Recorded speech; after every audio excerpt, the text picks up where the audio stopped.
Bitta odam umri davomida 400 martagacha gijja tuxumlarini yuqtirishi mumkin ekan. Tabiatda biz gijjalar orasida yashaymiz, to'g'rimi? Dunyoda 300 dan ortiq parazit turlari mavjud ekan. Ko'chadan kirgandan keyin albatta qo'llarni yuvish, bu 80% gacha bolalarni gijjadan himoya qiladi. Xlorid kislota ancha-muncha gijja sporalarini o'ldiradi. Gijja rivojlanishiga noqulay muhit yaratadi. Sabzi, karam, turp deymiz. Demak, bu kabi mahsulotlarni biz bola ratsionida ko'paytirishimiz kerak. Parazitlar xuddiki bolalar organizmiga chaqirilmagan mehmonlarga o'xshaydi. Ularni nafaqat ovqatiga, balki o'sish va rivojlanishiga ham ta'sir ko'rsatadi deymiz. Demak, bugungi mavzuyimiz bolalar organizmidagi parazitar kasalliklar haqida bo'ladi. Dunyoda 300 dan ortiq parazit turlari mavjud ekan. Bizning O'zbekiston hududida esa asosan 12 xil uchraydi. Undan ham 5 tasi keng tarqalgan. Demak, 5 xilgina gijja uchun biz shuncha kurashyapmiz. Bitta odam umri davomida 400 martagacha gijja tuxumlarini yuqtirishi mumkin ekan. Bu degani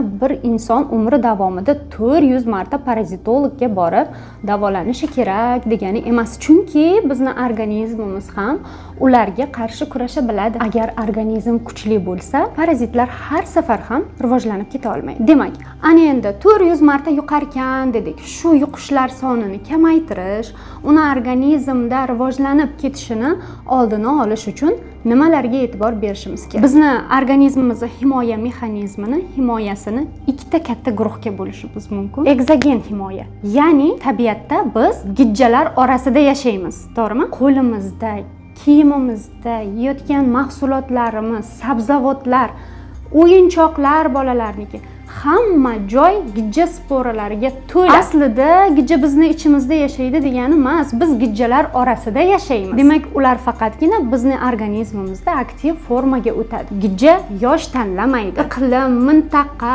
inson, jins tanlamaydi. Har bitta odamga yuqishi mumkin. Ana endi himoya qilish uchun eksogen himoya, ya'ni o'sha tabiatimizda bor bo'lgan gijja tuxumlarini bizga yuqqunigacha bo'ladigan davrni oldini olish. Masalan, bularga nimalarni misol qilamiz? Masalan, 80%, hattoki 100% desam ham bo'ladi. Gigiyena qoidalariga rioya qilish. Buni hammamiz bilamiz. Qo'llarni sovunlab yuvish. Buni bolalarimizga erta yoshdan o'rgatishimiz kerak. Ko'chadan kirgandan keyin albatta qo'llarni yuvish, bu 80% gacha bolalarni gijjadan himoya qiladi. Yana bir sabab ifloslangan suv havzalarida cho'milish.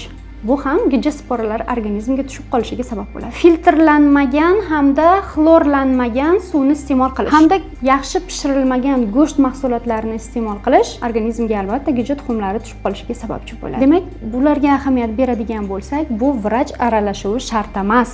Ota-onalar shu narsalarga rioya qilib ham bolasini gijja sporalaridan asrashi mumkin ekan. Endi vaziyat bo'lib qoldi, bu narsani qila olmadik, gijja sporalari og'izga tushdi, kirdi, organizmga kirdi. Ana endi rivojlanib ketmasligi uchun biz nimalar qilishimiz kerak? O'zi bizning organizmimiz ham buni himoya qilish, o'zini parazitlardan himoya qilish funksiyasi bor. Ya'ni nimalar? Oshqozonimiz xlorid kislota ishlab chiqaradi. Xlorid kislota ancha-muncha gijja sporalarini o'ldiradi. Tasavvur qiling, ko'p yuqdi-da. Oshqozondan pastga tushib ketdi, tirik qoldi. 12 barmoqli ichakka tushdi. 12 barmoqli ichakka o't suyuqligi quyiladi. Agar o't suyuqligi normada ishlab turilgan bo'lsa, 12 barmoqli ichakda ham ancha-muncha sporalarni o't suyuqligi o'ldira oladi. Ana juda ko'p yuqibdi-da, har kuni yuqyapti va natijada ingichka ichakka tushib ketdi deyilgan. Ingichka ichakda agar bolada disbakterioz, enterokolit va ichakning boshqa kasalliklari bo'lmasa, shilliq qavat yaxshi rivojlangan bo'lsa, gijja yopisha olmaydi. Biz bilamiz, ko'plab gijja kasalliklari ingichka ichakda rivojlanadi. Demak, organizmda gijja rivojlanmasligi uchun hazm qilish sistemasi to'g'ri ishlaydigan bo'lsa, bu muammo kam kuzatiladi. Agar hazm qilishda muammo bo'lsa, masalan, o't qopi deformatsiyasi, o't qopi qiyshiq, yaxshi ishlamaydi, o't suyuqligi yaxshi ishlab chiqarilmaydi. Bunaqa bolalarda gijja rivojlanishi nisbatan tezroq bo'ladi, ko'proq bo'ladi va davolash qiyinroq bo'ladi. Shu funksiyalarga biz qanday yordam berishimiz mumkin? Birinchi o'rinda harakat. Bolalarni jismoniy mehnat bilan, jismoniy mashqlar bilan shug'ullanishini ko'paytirishimiz kerak. Qancha oyoq yuqoriga ko'tarilib harakatlansa, o't suyuqligi shuncha ko'p ishlab chiqariladi. O't suyuqligi ko'p ishlagandan keyin ichak mikroflorasida tiklanish bo'ladi va gijjalar rivojlanishiga muhit bo'lmaydi. Keyin shirinliklar, agar shirinlik ko'p iste'mol qiladigan bo'lsa, yog'li taomlar, hazm qilishi qiyin bo'lgan mahsulotlar hamda fast foodlarni ko'p iste'mol qiladigan bola bo'lsa, uning ichaklarida gijja rivojlanishi uchun zo'r muhit bo'ladi va bunday bolalarda gijja tez rivojlanadi. Xuddi shunday mana aytgan shu mahsulotlar demak gijjani rivojlanishiga sabab bo'lar ekan. Xuddi shunday agar ovqatlanishni to'g'rilaydigan bo'lsak, gijja rivojlanishiga noqulay muhit yaratishimiz ham mumkin.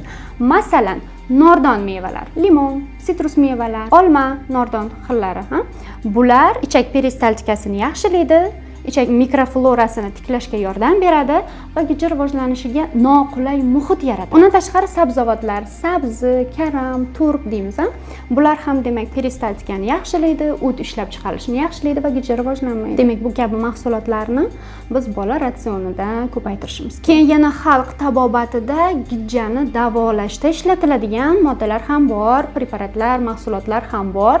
Ular asrlar davomida qo'llanilib kelingan va ijobiy o'zgarishlar olib kelgan. Bularga papaya, anor, sarimsoq piyoz, qovoq urug'larini kiritish mumkin. Bu mahsulotlarni ham farzandingizga berib turgan bo'lsangiz, ratsionida qo'shadigan bo'lsangiz, gijja rivojlanishiga o'ziga yarasha noqulay muhit yaratadi. Bugungi mavzumiz gijja haqida fundamental bilimlar bo'ldi. Bizni kuzatishda davom eting.